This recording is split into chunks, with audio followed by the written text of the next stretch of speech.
Hello there, boys and girls. I'm former President Clinton, and this is my wife, Hillary. You may have heard of our most recent affairs, where we spent time with other countries trying to raise awareness of global trade and basic economics. What is that? You haven't heard about it? Well, let me tell you a little bit about our endeavors. As we traveled to other countries, the question we had asked ourselves was, what benefits and disadvantages are there to trading with other countries? Hi there, Bill. Hey, Bill. The kids may not know what trade is. Don't you think we should start there? Oh yeah, go ahead, Hillary. Well, when you trade something, you're asking another country or person to give you an item or service for an item or service. Through a system of exports and imports, countries are able to receive and send away goods to other countries. What are exports, Hill?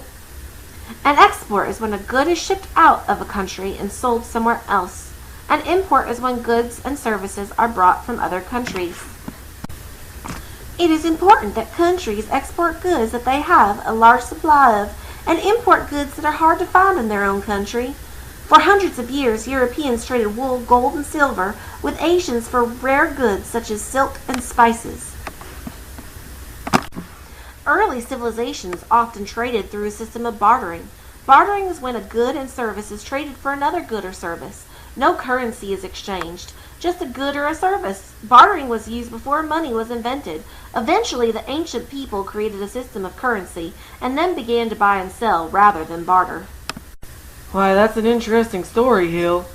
And it sounds like a great idea, but with every good idea, there's always something bad. So, what is the disadvantage to trade, or barriers that countries hit? Well, the biggest disadvantage to trading is when you trade a good that you can easily get in your own country. For example, during the Great Depression, the American farmers were scared that the European imports would put them out of business. So for the U.S., they raised taxes on imports to protect the farmers. Another of the biggest barriers to trade are actual physical barriers like geography, mountains, natural barriers, or conflicts between trading nations like wars and things of that nature. Sometimes countries just stop trading with one another. Like in the 1600s, Japan didn't want a large European influence in their country, so they just stopped trading with Europe. But today we have globalization. Hey, Bill, what's globalization? Globalization is when many countries trade with each other. It's a form of international trade. Much of the growth of trade came from a system of free trade, meaning you are free to choose what to buy and sell. This boosts the amount of items traded, lowers the price of trades, and helps economies.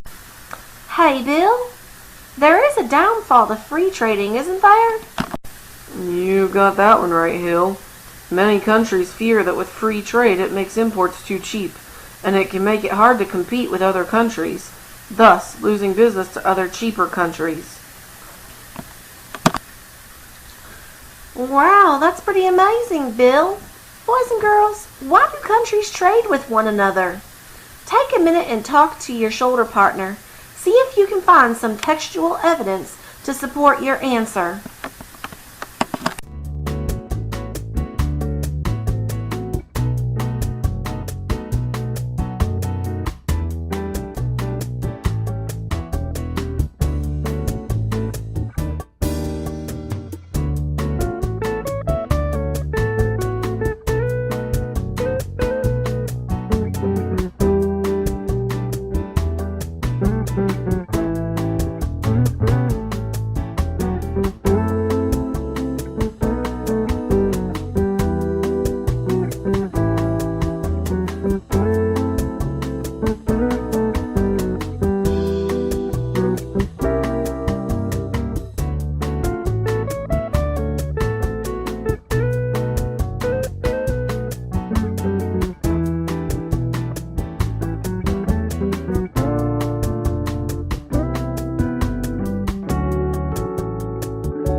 boys and girls. It has been nice going over the key elements of importing and exporting with you today. I hope you will tune in tomorrow when President Obama, former President Bush, and former Governor Sarah Palin will be joining you to discuss the role of the U.S. government and how it works. Have a great day, boys and girls.